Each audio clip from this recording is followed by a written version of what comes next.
Si vous vous posez des questions comme comment trouver plus de clients et faire décoller mon business, comment vendre mes services sans me sentir trop pushy, comment être plus visible sur les réseaux sociaux, alors vous êtes au bon endroit. Bienvenue dans le podcast Je peux pas, j'ai business. Je m'appelle Aline, je suis coach business diplômée depuis 2019 et ce podcast a été créé pour vous aider à développer le business de vos rêves, un épisode à la fois. C'est comme avoir une coach business dans votre poche, prête à vous donner le petit coup de pouce ou le bottage de fesses dont vous avez besoin. Alors installez-vous confortablement et c'est parti pour l'épisode du jour. Hello à tous! Aujourd'hui, on a un petit épisode de podcast hyper pratico-pratique, très concret, sur les 4 types d'emails qui rapportent le plus d'argent. Donc cet épisode est pour tous ceux d'entre vous qui ont une liste email, qui s'en servent pour envoyer des newsletters, pour vendre vos produits, vos services, vos offres.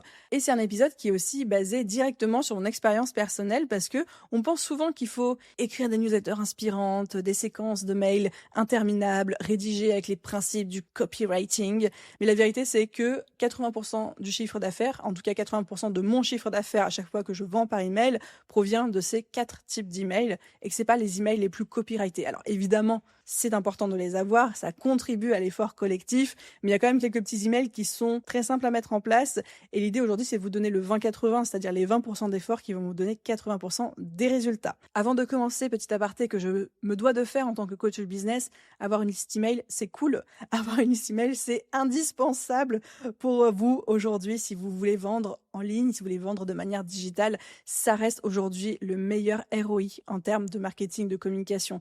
Et ça se comprend, parce que être dans les boîtes mail de vos prospects, c'est moins de bruit, moins de notifications que sur les réseaux sociaux, plus d'intimité aussi et une bien meilleure délivrabilité parce que vous dépendez pas des algorithmes. À la limite, vous dépendez juste de est-ce que vous tombez ou non dans l'onglet des spams. Donc si jamais vous n'avez pas encore lancé votre liste email, que c'est quelque chose qui vous titille, vous dites est-ce que c'est pertinent pour moi ou non, franchement, allez-y 1000 fois. Ok, je ferme la parenthèse et c'est parti pour mes 4 emails les plus rentables. Le premier, c'est l'email de panier abandonné et c'est peut-être l'email que je regrette d'avoir implémenté dans le business le plus tardivement. J'ai commencé à l'implémenter il y a à peu près 1 an et demi, je crois, 1 an et demi, 2 ans. J'aurais dû faire ça dès le début. L'email de panier abandonné, c'est avoir un email qui est envoyé automatiquement à toutes les personnes qui arrivent sur la page d'achat, qui commencent à rentrer leur nom, leur prénom, leur adresse email et qui finalement quittent cette page avant d'avoir pu cliquer sur acheter, avant d'avoir mis leur carte bleue. C'est un email qui est super classique et très très utilisé dans le e-commerce. Je pense qu'on a tous ici reçu des emails de « Attention, votre panier vous attend ». Mais en fait, c'est un email qu'on peut aussi adapter sur tous les business de services, de formation. Et bien souvent, les logiciels de paiement que vous utilisez intègrent cette fonction-là ou vous permettent d'intégrer cette fonction-là. Dans The Bee Boost, moi j'utilise le logiciel de panier qui s'appelle Thrivecart, je vous mettrai le lien dans la description. Et en fait, Thrivecart permet de détecter quand quelqu'un a rentré son nom, son prénom, son adresse mail, mais n'est pas allé jusqu'au bout de la vente, permet de faire remonter cette information dans mon logiciel d'email marketing qui est donc ActiveCampaign.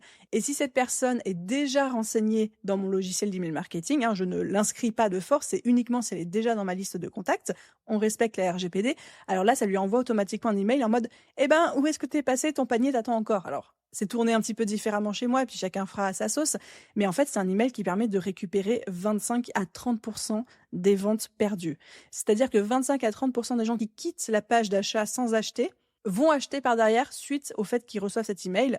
Je le sais parce que je traque avec des systèmes de clics, de tags, d'étiquettes, etc. Mais imaginez, récupérer 25 à 30% des ventes que vous avez potentiellement perdues. Deuxième type d'email ultra efficace, ultra rentable, c'est le fameux 9 words email. C'est l'email minimaliste. C'est un principe hérité de Dean Jackson qui consiste à rédiger un email de 9 mots et à l'envoyer à tous vos contacts. Je vous en ai déjà parlé dans un épisode de podcast du mois d'août. Par exemple, pour un photographe de mariage, ce serait d'envoyer un email à toute sa base de contacts avec une seule ligne. Est-ce que vous recherchez toujours un photographe pour votre mariage? Si moi je devais l'utiliser, c'est Hello first name, donc là imaginez votre prénom. Est-ce que tu es toujours intéressé pour faire décoller ton business? Pour un web designer, ça peut être Hello first name. Est-ce que vous cherchez toujours à faire la refonte de votre site internet? Pour quelqu'un qui serait spécialisé dans la refonte de site internet, bien évidemment. Et l'objectif, en fait, c'est de réactiver votre base. Relancer une liste qui peut être potentiellement tiède ou passive. Pourquoi? Parce qu'en fait, c'est un email qui est court, qui est conversationnel. On a l'impression qu'il est individuel et surtout, il incite à répondre. En fait, on n'a qu'une envie, c'est de répondre et de dire Oui, pourquoi? Même quand on sait que c'est un email qui a été envoyé à toute une liste, on a envie de savoir ce qu'il y a derrière. C'est pas commun et du coup, on veut savoir pourquoi. On veut savoir ce qui se cache derrière. Troisième email le plus rentable, c'est l'email de FAQ. Donc l'email question-réponse, lorsque vous faites un lancement, généralement 2-3 jours avant la fin de votre lancement, vous envoyez un email FAQ avec toutes les questions-réponses que vous avez pu recevoir, mais aussi les questions-réponses un peu marketing, c'est-à-dire où ça vous arrange de répondre à ces questions-là, parce que ça vous met en valeur ou ça met en valeur votre offre. Et en fait, il y a beaucoup de personnes qui n'envoient jamais cet email parce qu'ils disent non, mais j'ai une FAQ sur ma page de vente, non, mais j'ai déjà fait un live, j'ai déjà parlé de ci, j'ai déjà parlé de ça, ou alors tout est indiqué sur mon programme. Vous sous-estimez le nombre de personnes qui ne lisent pas votre page de vente, qui ne lisent pas votre programme, ou alors qui ont lu, mais pour qui ça n'a pas percuté sur le moment. Et en fait, quand vous allez envoyer un email avec « Ok, voici toutes les questions qu'on m'a posées, voici les réponses », eh ben les gens adorent. Parce qu'on se dit « Ok, c'est concret, on pose les vraies questions, et on a les vraies réponses. » Ça aide à rassurer, à lever les doutes, à répéter autrement aussi les bénéfices de votre offre.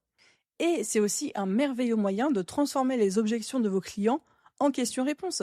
Par exemple, sur la BSB Academy, j'avais une objection qui revenait souvent, c'était « Non, mais moi je débute, je suis pas encore assez avancée, peut-être que je ferai la prochaine session. » Et du coup, dans ma FAQ, qu'est-ce que j'ai mis? J'ai mis la question-réponse « Est-ce que cette formation est pour moi même si je débute ?» Est-ce qu'il y a des personnes qui m'ont posé clairement la question sous cette forme-là? Oui, peut-être, mais surtout, comme je sais que c'est une objection, alors je l'ai transformée en question. Vous pouvez aussi imaginer si une des objections que vous avez beaucoup avec votre offre, c'est trop cher, j'ai pas les finances, j'ai pas les tarifs. Dans votre FAQ, dans votre email FAQ, vous pouvez tout à fait mettre c'est difficile pour moi financièrement en ce moment, quelles sont les solutions que vous proposez? Et là, vous pouvez mettre les facilités de paiement, est-ce que vous proposez des aides, des financements, est-ce qu'il y a des paiements plusieurs fois possibles, est-ce que vous êtes prêt à faire des ajustements si la personne vous contacte? Bref, n'hésitez pas à utiliser cette section FAQ de manière générale, mais surtout cet email FAQ pour déjà apporter du concret dans votre communication, votre marketing, votre lancement, mais surtout transformer les objections en questions-réponses. Et enfin, j'arrive sur mon quatrième et dernier email qui convertit, et c'est peut-être celui qui génère le plus d'argent. En tout cas, chez moi, il est responsable, cet email, de 20 à 30% des ventes à chaque fois. C'est les emails que j'appelle carte close, donc de fermeture du panier.